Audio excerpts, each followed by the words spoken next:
So, we are going to begin gastroenterology in medicine. The first topic in gastroenterology is diarrhea. What is the definition of diarrhea? Diarrhea means that the stool water content will be greater than 200 milliliter in one day. If in 24 hours the stool water content is more than 200 milliliter, then that is diarrhea. There is a Bristol stool chart. Okay, so according to Bristol stool chart, there are 7 types of stool. Type 1 means separate hard lumps. Separate hard lumps like these. Okay, that means severe constipation. Type 2 means lumpy sausage like but lumpy.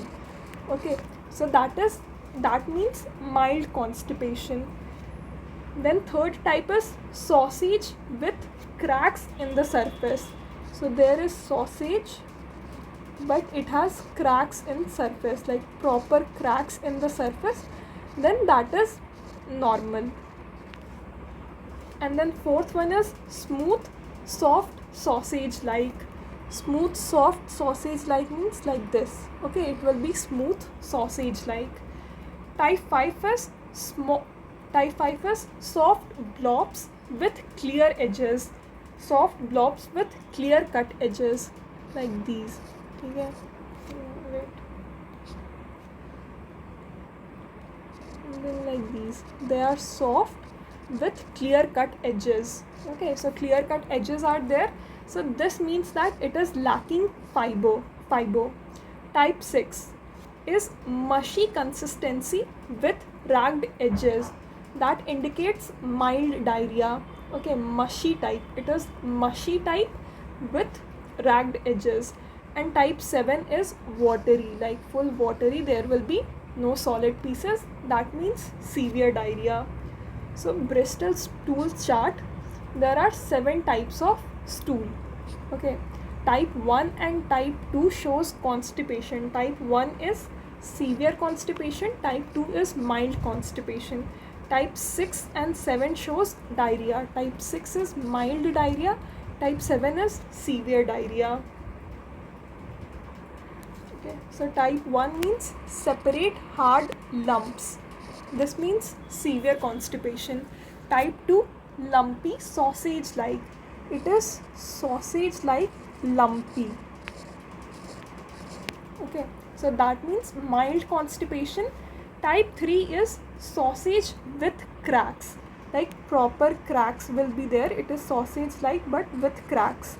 So that is normal. Okay, type 3 is normal. Type 3 and 4 is normal. Type 3 is sausage with cracks on the surface, and type 4 means smooth soft sausage like. Smooth and soft sausage like.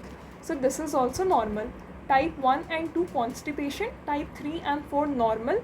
Type 5 means lacking fiber.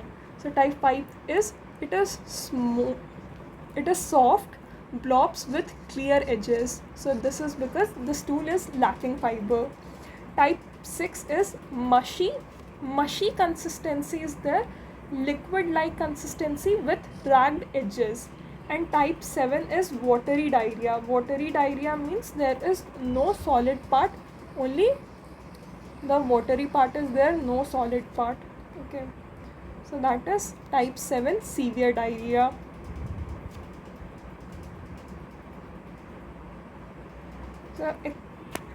So 1 and 2 means constipation, 3 and 4 means normal, 5 was because it was lacking fiber, and 6 and 7 means diarrhea. This is according to the Bristol stool chart. Then now let's see the classification of diarrhea on the basis of duration. If it is less than 2 weeks, it is known as acute. More than 2 weeks, persistent. If it is more than 4 weeks, then chronic. Acute diarrhea is also known as nuisance symptom. So on the basis of duration, diarrhea can be of 3 types: acute, persistent and chronic. Less than 2 weeks, acute. More than 4 weeks, chronic, and between 2 to 4 weeks that is persistent. The next topic is physiology of absorption. There are 3 phases in the absorption. Okay, one is luminal phase, mucosal phase, and last is post mucosal phase. So there are 3 phases in absorption: luminal, mucosal and post mucosal. Most of the absorption, majority of the absorption occurs in the small intestine. 3 phases: luminal, mucosal, post mucosal. Majority of absorption occurs in the small intestine. Majority of absorption occurs in the small intestine. Absorption has 3 phases: luminal, mucosal and post mucosal. Now what are the macronutrients that are absorbed? Fats, carbohydrate and proteins. ठीक है, जिसमें most important होता है fats, because fat is most calorie dense. It is most affected in malabsorption. Fat are most calorie dense nutrient. They are most specific nutrient affected in malabsorption, क्योंकि fat में सबसे ज़्यादा calorie dense nutrient है. So that's why malabsorption में सबसे ज़्यादा macronutrient जो effect होता है that is fat. Malabsorption में सबसे ज़्यादा जो मैक्रोन्यूट्रिएंट इफेक्ट होता है that is fat. Other macronutrients are carbohydrate and proteins. ना ड्यूरेशन के बेसिस पे जो डायरिया था वो 3 टाइप का था: अक्यूट, परसिस्टेंट और क्रॉनिक. अक्यूट, परसिस्टेंट और क्रॉनिक. अक्यूट मतलब लेस देन 2 वीक्स, इसको न्यूसेंस सिम्टम बोलते हैं. परसिस्टेंट मतलब अगर 2 वीक से ज़्यादा है, और 4 वीक से ज़्यादा है then that is chronic. Let's see acute diarrhoea. Acute diarrhoea mainly infectious होता है. ठीक है, किसी इन्फेक्शन के कारण होता है, and in that most common is viral infection. ठीक है, viral infection is most common. Adults में most common virus is norovirus, and children में it is rotavirus. And this is self limiting. Acute diarrhoea जो होता है वो self limiting होता है. अडल्ट में मोस्ट इम्पॉर्टेंट होता है नोरोवायरस. अडल्ट में मोस्ट कॉमन होता है नोरोवायरस, और चिल्ड्रन में मोस्ट कॉमन होता है rotavirus. Acute diarrhoea is self limiting. क्या अक्यूट डायरिया मोस्टली इन्फेक्शियस होता है. अडल्ट में बिकॉज ऑफ नोरोवायरस, चिल्ड्रन में because of rotavirus, and it is self limiting. Next is chronic diarrhoea. Chronic diarrhoea basically 3 type का होता है. Chronic diarrhoea मतलब more than 4 weeks. ठीक है, तो ये 3 टाइप का हो सकता है: ऑस्मोटिक, सीक्रेटरी और inflammatory. Osmotic is related to malabsorption. So these are the aetiology. ठीक है, what is the aetiology of osmotic diarrhoea? That is malabsorption. Malabsorption के कारण ऑस्मोटिक डायरिया होता है. ट्यूमर्स और टॉक्सिन्स के कारण सीक्रेटरी डायरिया होता है. तो कौन सा ट्यूमर्स में आ गया? वीआईपीओमा. ठीक है, वीआईपीओमा मतलब वैसो एक्टिव इंटेस्टाइनल पेप्टाइड का ट्यूमर. और टॉक्सिन्स में we have ETEC, enterotoxigenic E coli, vibrio cholerae, और फिर एंटेरोपैथोजेनिक वायरस भी हो सकता है जैसे कि रोटावायरस. ठीक है, तो टॉक्सिन्स और ट्यूमर्स के कारण सीक्रेटरी डायरिया होता है. फिर इन्फ्लामेटरी डायरिया हो गया which is because of IBD. तो क्रॉनिक डायरिया 3 टाइप का है: ऑस्मोटिक, सीक्रेटरी और इन्फ्लामेटरी. Then malassimilation. ये जो टर्म है malassimilation, this is the combination of maldigestion and malabsorption. ठीक है, तो मैल एसिमिलेशन जो है it is a combination of maldigestion and mail absorption.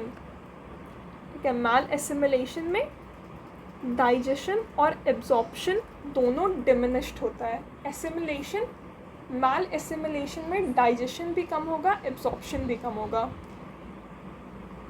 ना पैथोलॉजिकल क्लासिफिकेशन. ठीक है, फ्रीक्वेंसी के बेसिस पे देख लिया. फ्रीक्वेंसी के बेसिस पे था अक्यूट, परसिस्टेंट और क्रॉनिक. अक्यूट जो है वो मेनली इन्फेक्शियस होता है. ठीक है, मेनली वायरस के कारण होता है. अडल्ट्स में नोरोवायरस, चिल्ड्रन में रोटावायरस। क्रॉनिक डायरिया 3 टाइप का है, ऑस्मोटिक, सीक्रेटरी, इन्फ्लामेटरी। ऑस्मोटिक माल एब्जॉर्प्शन के कारण होता है, सीक्रेटरी ट्यूमर और टॉक्सिन्स के कारण होता है, और इन्फ्लामेटरी डायरिया IBD के कारण होता है। Malassimilation is equal to maldigestion plus malabsorption. Now the pathological classification. Pathological classification में सबसे पहला है ऑस्मोटिक डायरिया। ठीक है, तो osmotic diarrhoea is the most consistent clinical symptom of malabsorption. Osmotic diarrhoea is the most consistent clinical symptom of malabsorption. ठीक है, malabsorption में कौन सा मोस्ट कंसिस्टेंट क्लिनिकल सिम्टम मिलेगा, तो वो है osmotic diarrhoea. Osmotic diarrhoea is the most consistent clinical symptom of malabsorption। और माल एब्जॉर्प्शन का हॉलमार्क क्या होता है, steatorrhoea. Steatorrhoea is the hallmark of malabsorption. Malabsorption में कौन सा क्लिनिकल सिम्टम मोस्ट कंसिस्टेंट है, ऑस्मोटिक डायरिया। माल एब्जॉर्प्शन का हॉलमार्क क्या है, स्टियाटोरिया। माल एब्जॉर्प्शन में कौन सा क्लिनिकल सिम्टम है जो कि मोस्ट कंसिस्टेंट होता है, दैट इज़ ऑस्मोटिक डायरिया। और हॉलमार्क क्या है, स्टियाटोरिया। स्टियाटोरिया है क्या, स्टियाटोरिया का डेफिनेशन होता है पेल, बल्की, फैटी, ग्रीसी, माल ऑडरस स्टूल। पेल, बल्की, फैटी, माल ऑडरस, ग्रीसी स्टूल। तो माल एब्जॉर्प्शन का मोस्ट कंसिस्टेंट क्लिनिकल फाइंडिंग क्या है, ऑस्मोटिक डायरिया। इसका पैथोलॉजी क्या है, माल एब्जॉर्प्शन के कारण जो मैक्रोन्यूट्रिएंट्स है उसका एब्जॉर्प्शन कम हो जाता है स्मॉल इंटेस्टाइन में, और सबसे इम्पॉर्टेंट मैक्रोन्यूट्रिएंट था फैट। तो स्मॉल इंटेस्टाइन में फैट का माल एब्जॉर्प्शन हो रहा है। ठीक है, फैट अच्छे से एब्जॉर्ब नहीं हो पा रहा है, तो जो अनएब्जॉर्ब्ड न्यूट्रिएंट्स है वो अब कोलोन में है, और ये जो अनएब्जॉर्ब्ड न्यूट्रिएंट है ये ऑस्मोटिकली एक्टिव है, सो दे विल ड्रॉ वाटर। ठीक है, जो माल एब्जॉर्प्शन के कारण फैट एब्जॉर्ब नहीं हुआ स्मॉल इंटेस्टाइन में, अब वो कोलोन में आ चुका है। जो अनएब्जॉर्ब्ड फैट है और बाकी मैक्रोन्यूट्रिएंट है वो ऑस्मोटिकली एक्टिव होते हैं, स्टूल का ऑस्मोलैलिटी बढ़ाते हैं, जिसके कारण वाटर विल बी अट्रैक्टेड। ठीक है, वाटर विल बी अट्रैक्टेड, तो अब इसके कारण होता है डायरिया। कौन सा diarrhoea, osmotic diarrhoea.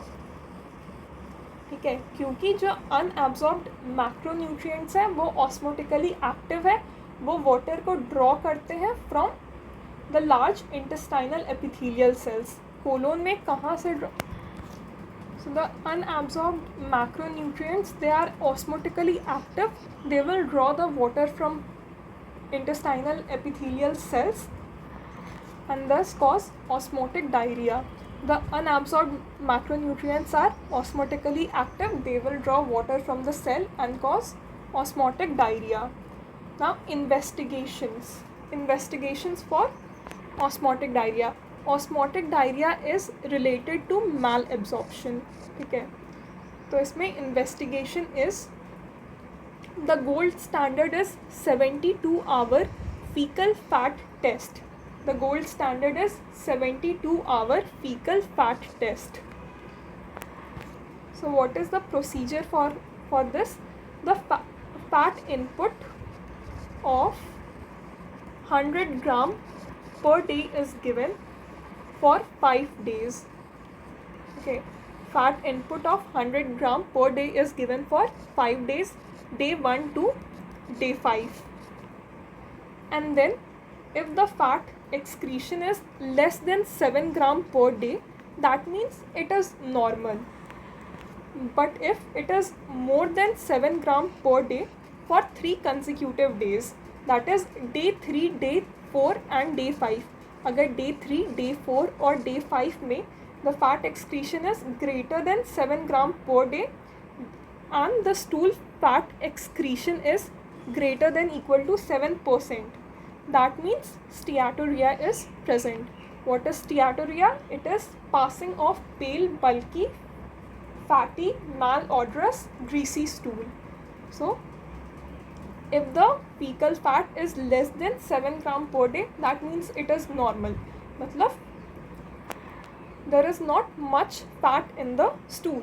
But if it is more than 7 gram per day for 3 consecutive days, that is day 3, day 4 and day 5, or if the stool fat excretion is greater than 7%, that is indicative of steatorrhea.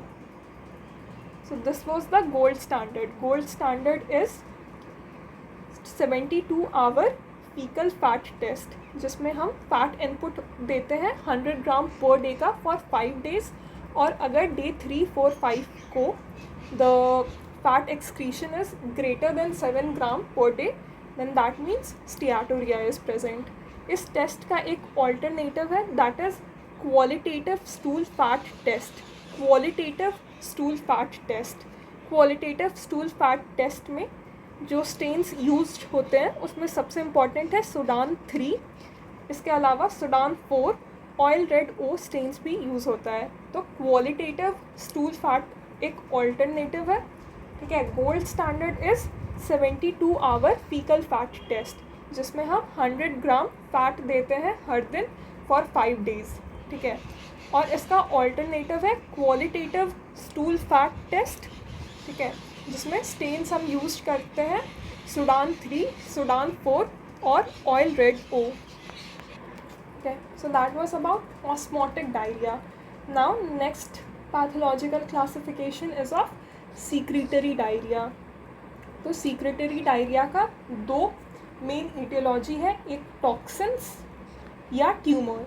तो toxins में हो गया ETEC, that is enterotoxigenic E coli, enterotoxigenic E coli, ठीक है। ETEC के कारण secretory diarrhoea हो सकता है, विब्रियो कोलेरा के कारण हो सकता है, विब्रियो कोलेरा के हीट लेबाइल टॉक्सिन के कारण हो सकता है, और enteropathogenic virus that is rotavirus. Rotavirus is enteropathogenic virus, क्या। तो इन सब के कारण, इन सारे टॉक्सिन्स के कारण जो है वो सीक्रेटरी डायरिया हो सकता है। ट्यूमर में we have VIPoma, VIP stands for vasoactive intestinal peptide. VIPoma में WDHA सिंड्रोम मिलता है। WDHA syndrome stands for watery diarrhoea, hypokalaemia and acidosis, ठीक है। और सीक्रेटरी डायरिया में no structural damage is seen. तो सीक्रेटरी डायरिया का 2 ईटियोलॉजी हो गया, टॉक्सिन्स या ट्यूमर्स। ट्यूमर में जो विआईपीओमा है, विआईपीओमा में WDHA सिंड्रोम मिलता है, ठीक है।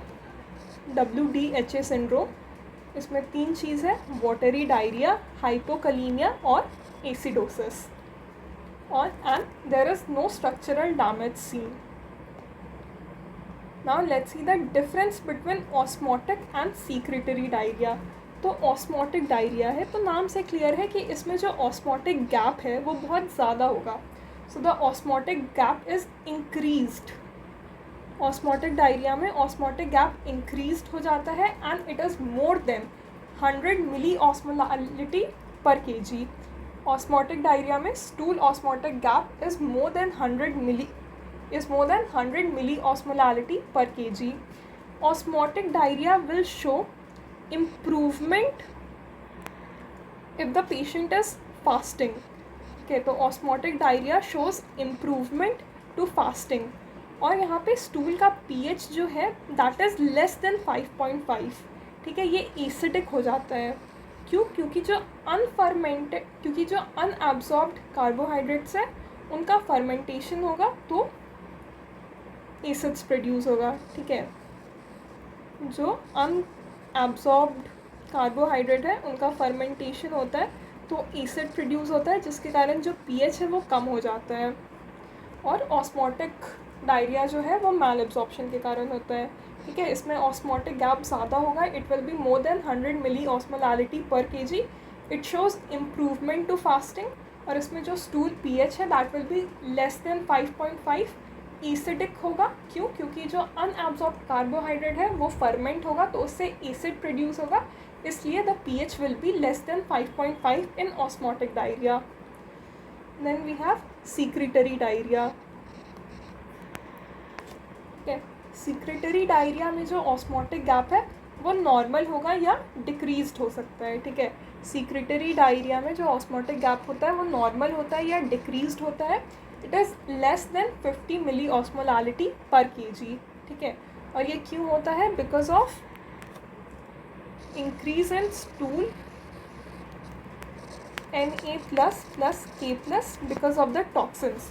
तो टॉक्सिन्स के कारण जो stool Na plus plus K plus है वो बढ़ जाता है, जिसके कारण ऑस्मोटिक गैप यहाँ पे नॉर्मल हो सकता है या कम हो सकता है। पर ऑस्मोटिक डायरिया में जो ऑस्मोटिक गैप था वो ज़्यादा होता है। और जो सीक्रेटरी डायरिया है it will show no change to fasting. Osmotic diarrhoea fasting करने पे इम्प्रूव होता था, secretory diarrhoea shows no change. हाँ, लेट्स सी ये जो स्टूल ऑस्मोटिक गैप है ये एक्चुअली होता क्या है, इसको कैलकुलेट कैसे करते हैं। So stool osmotic gap is equal to the measured osmolality, जो कि 290 के लगभग होता है। So 290 is the measured osmolality. ठीक है, जिसको हम लोग ऑस्मोमीटर से मेजर करते हैं। So the measured osmolality is somewhere around 290. So stool osmotic gap is equal to the measured osmolality minus the calculated osmolality. और ये calculated osmolality कितना होता है? Calculated osmolality is 2 times the addition of sodium and potassium present in stool. So calculated osmolality is 2 times the stool Na plus K plus. So stool osmotic gap is equal to measured osmolality, that is somewhere around 290, minus the calculated osmolality which is 2 times Na plus K plus present in the stool. और इसका value जो होता है ये around 240 to 230 होता है। ठीक है, तो अगर स्टूल ऑस्मोटिक गैप कैलकुलेट करोगे नॉर्मल तो that will B 290 minus 240, this is somewhere around 50. So normal is around 50 to 100 milli osmolality per kg. ठीक है, normal stool osmotic gap is equal to 50 to 100 milli osmolality per KG. Stool osmotic gap का formula क्या है? Measured osmolality minus calculated osmolality. Measured osmolality का value is around 290 और जो calculated osmolality है that is 2 times the stool Na plus K plus.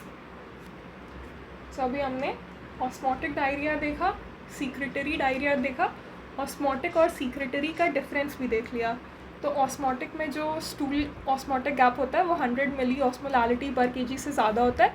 Secretory में वो 50 मिली ऑस्मोलालिटी से कम होगा, क्योंकि इसमें जो कैलकुलेटेड ऑस्मोटिक गैप है, ठीक है, ये जो Na प्लस K प्लस है वो वो ज़्यादा हो जाता है. ठीक है, कैलकुलेटेड ऑस्मोलालिटी अगर ज़्यादा होगा, जो सब्ट्रैक्ट हो रहा है वो ज़्यादा होगा, तो स्टूल ऑस्मोटिक गैप कम हो जाएगा. तो सीक्रेटरी में जो कैलकुलेटेड ऑस्मोटिक गैप होता है, जो कैलकुलेटेड ऑस्मोलालिटी होता है वो ज़्यादा हो जाता है, जिसके कारण स्टूल ऑस्मोटिक गैप कम हो जाता है. ऑस्मोटिक जो है ये इम्प्रूव होता है because of fasting. Secretory shows no change. Osmotic में क्योंकि जो अनएब्जॉर्ब कार्बोहाइड्रेट है उसका फर्मेंटेशन होगा तो एसिड प्रोड्यूस होता है, तो पीएच इसका कम होता है, दैट इज़ लेस देन 5.5. ठीक है, ऑस्मोटिक मैल एब्जॉर्प्शन के कारण होता है. सीक्रेटरी टॉक्सिन्स या ट्यूमर्स के कारण होगा. Then we have factitious diarrhoea. Factitious diarrhoea जो है इसको हम आर्टिफिशियल डायरिया बोल सकते हैं. इसका कोई ऑर्गेनिक कॉज नहीं है. ठीक है, there is no organic cause of this factitious diarrhoea. तो ये क्यों हो रहा है? This could be because of a psychiatry problem. ठीक है, जो पेशेंट है वो लैक्सेटिव अब्यूज़ कर रहा है या because of water enema consumption. ठीक है, तो फैक्टिशियस डायरिया का कोई भी ऑर्गेनिक कॉज नहीं है. कोई भी ऑर्गेनिक कॉज नहीं है फैक्टिशियस डायरिया का.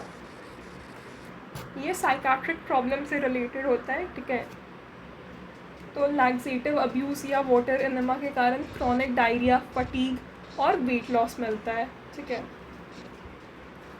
और फाइंडिंग्स में क्या मिलेगा, अगर जो स्टूल सैंपल है वो अनसुपरवाइज्ड है तो उसका स्टूल ऑस्मोलैलिटी बहुत कम होगा, क्योंकि जो पेशेंट है वो पानी को मिक्स कर देगा स्टूल के साथ। सो अगर स्टूल को पानी के साथ मिक्स हो रहा है या यूरिन के साथ मिक्स हो रहा है तो उसका ऑस्मोलैलिटी बहुत कम होगा। It will be somewhere around 16 milli osmolality per KG.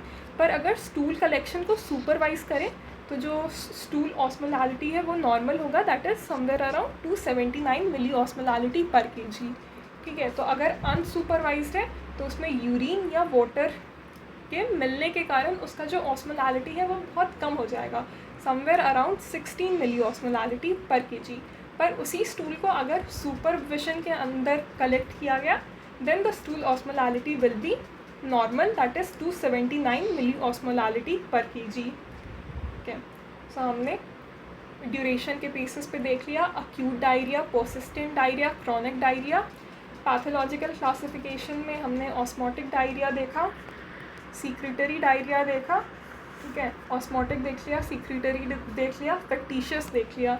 The last is the anatomical classification. ठीक है, स्मॉल इंटेस्टाइन और लार्ज इंटेस्टाइनल डायरिया के बीच में डिफरेंस। ठीक है, तो पहले स्मॉल इंटेस्टाइन का देख लेते हैं। स्मॉल इंटेस्टाइन में जो ईटियोलॉजी है वो ऑस्मोटिक होगा या सीक्रेटरी होगा। सीक्रेटरी का ईटियोलॉजी क्या होता है, टॉक्सिन्स हो सकता है जैसे कि ETEC या कोलेरा। ठीक है, सो स्मॉल इंटेस्टाइन में ईटियोलॉजी होगा ऑस्मोटिक या सीक्रेटरी। ठीक है, यहाँ पे क्लिनिकल प्रेजेंटेशन क्या है, लार्ज वॉल्यूम होगा, वाटरी डायरिया होगा, large voluminous watery diarrhoea. Small intestine वाले डायरिया में जो फ्रीक्वेंसी है या अर्जेंसी है वो कम होता है। ठीक है, उतना ज़्यादा नहीं होता है। यहाँ पे ब्लड एब्सेंट होता है, म्यूकस एब्सेंट होता है, टिनिस्मस एब्सेंट होता है। सो स्मॉल इंटेस्टाइन में ब्लड एब्सेंट होगा, म्यूकस एब्सेंट होगा, टिनिस्मस एब्सेंट होगा। फ्रीक्वेंसी या अर्जेंसी जो है ये भी यहाँ पे कम होता है। ठीक है, अदर फाइंडिंग्स में तुमको एब्डोमिनल क्रैम्प्स मिलेगा, ब्लॉटिंग मिलता है। ठीक है, और वेट लॉस प्रेजेंट हो सकता है, वोमिटिंग प्रेजेंट हो सकता है। वेट लॉस प्रेजेंट कब होगा, अगर ये पर्सिस्टेंट है। स्टियाटोरिया प्रेजेंट होता है। ठीक है, तो स्मॉल इंटेस्टाइनल डायरिया का ईटियोलॉजी क्या था, ऑस्मोटिक या secretory. Clinical presentation is large watery diarrhoea, frequency कम होता है यहाँ पे ब्लड, म्यूकस, टिनिस्मस, ठीक है, ये सब एब्सेंट होता है। यहाँ पे डिस्चिक्सिया एब्सेंट होता है। ठीक है, बाकी यहाँ पे फीवर भी एब्सेंट होगा। स्मॉल इंटेस्टाइन में फीवर एब्सेंट होता है, एब्डोमिनल पेन एब्सेंट होता है। ठीक है, पेन एब्सेंट होगा, ब्लॉटिंग हो सकता है, एब्डोमिनल क्रैम्प्स हो सकता है।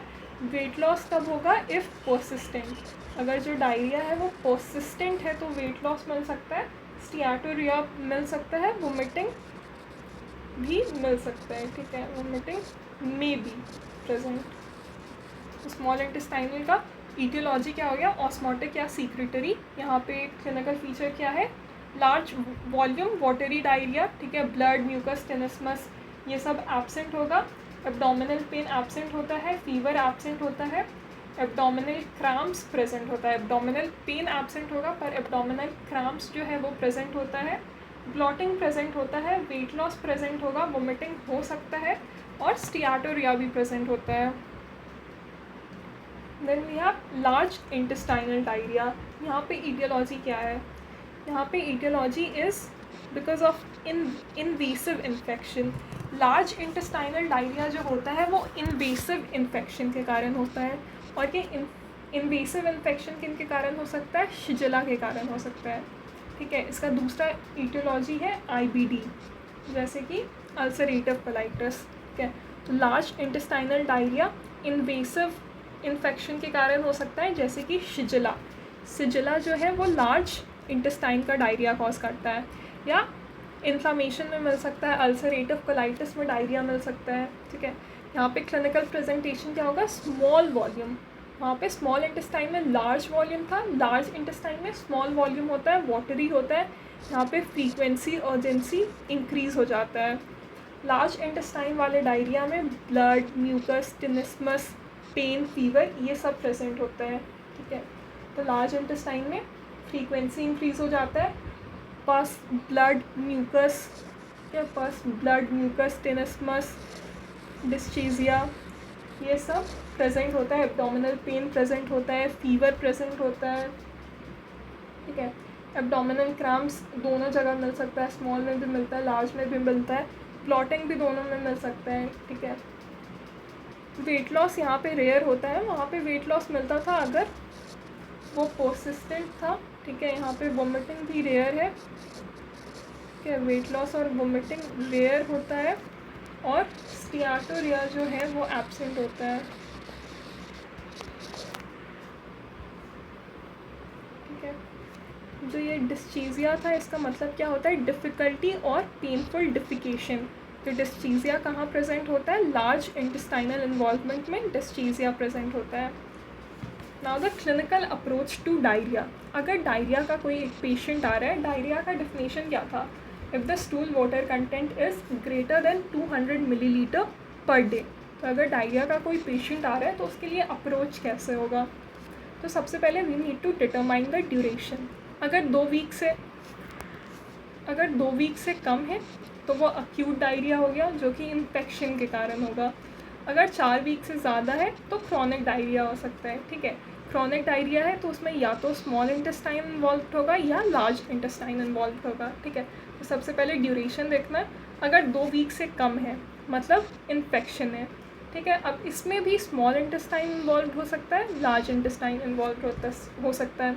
स्मॉल इंटेस्टाइन में लार्ज वॉल्यूम डायरिया मिलेगा। यहाँ पे कौन कौन सा ईटियोलॉजी होता है, वायरल, ठीक है। वायरल में नोरो वायरस, रोटा वायरस, ये आ गया, ETEC, कोलेरा, ठीक है। ये दोनों टॉक्सिन्स के कारण हो गया। लार्ज इंटेस्टाइन का डायरिया कब होगा, जब फीवर, पेन, ब्लड म्यूकस ये सब प्रेजेंट होगा स्टूल में। लार्ज इंटेस्टाइन डायरिया कौन से इन्फेक्शन के कारण हो सकता है, इन्वेसिव ऑर्गेनिजम्स के कारण, जैसे कि शिजिला, साल्मोनेला, नॉन टाइफॉइडल साल्मोनेला और कंपाइलोबैक्टर, ठीक है। तो अगर 2 वीक से कम है तो वो इन्फेक्शन के कारण हो सकता है, या तो स्मॉल इंटेस्टाइन या तो लार्ज इंटेस्टाइन। अगर फीवर, पेन, ब्लड, म्यूकस ये सब प्रेजेंट है स्टूल में, मतलब लार्ज इंटेस्टाइन वाला जो है वो इन्वेसिव ऑर्गेनिजम्स के कारण होगा, जैसे कि शिजिला, नॉन टाइफॉइडल साल्मोनेला, कंपाइलोबैक्टर, ठीक है। और अगर स्मॉल इंटेस्टाइन वाला है तो वो वायरस इन्फेक्शन के कारण हो सकता है, टॉक्सिन्स के कारण हो सकता है, ठीक है।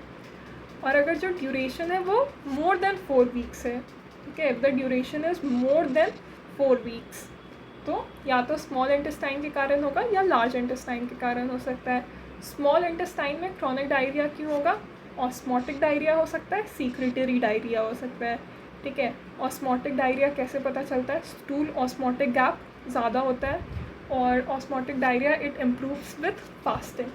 सीक्रेटरी डायरिया एक ट्यूमर के कारण हो रहा था, दैट इज़ VIPoma, ठीक है, वैसो एक्टिव इंटेस्टाइनल पेप्टाइड, जिसमें VDHA सिंड्रोम दिखता है। लार्ज इंटेस्टाइन का है, अगर मोर देन 4 वीक्स है और उसमें लार्ज इंटेस्टाइन इन्वॉल्व है तो वो अल्सरेटिव कोलाइटिस के कारण हो सकता है, ठीक है। तो अगर 4 वीक से ज़्यादा है तो या तो स्मॉल इंटेस्टाइन इन्वॉल्व होगा या लार्ज इंटेस्टाइन इन्वॉल्व होगा। स्मॉल इंटेस्टाइन में ऑस्मोटिक या सीक्रेटरी डायरिया हो सकता है, और लार्ज इंटेस्टाइन इन्वॉल्व है, क्रॉनिक है, मतलब अल्सरेटिव कोलाइटिस हो सकता है। So this is the approach to diarrhoea. Diarrhoea का पेशेंट आया, first we will determine the duration. अगर 2 वीक से कम है तो वो इन्फेक्शन के कारण होगा। स्मॉल इंटेस्टाइन हो सकता है, लार्ज इंटेस्टाइन हो सकता है। लार्ज इंटेस्टाइन में इन्वेसिव ऑर्गेनिजम्स होंगे, शिजिला, साल्मोनेला, कंपाइलोबैक्टर। स्मॉल इंटेस्टाइन में मेनली टॉक्सिन्स वाले होंगे, कोलेरा टॉक्सिन, ETEC, या वायरस में रोटोवायरस, नोरोवायरस। 4 वीक से ज़्यादा है तो उसमें भी अगर स्मॉल इंटेस्टाइन है तो ऑस्मोटिक या सीक्रेटरी हो सकता है। लार्ज इंटेस्टाइन है तो वो अल्सरेटिव कोलाइटिस के कारण हो सकता है। So that's it about diarrhea.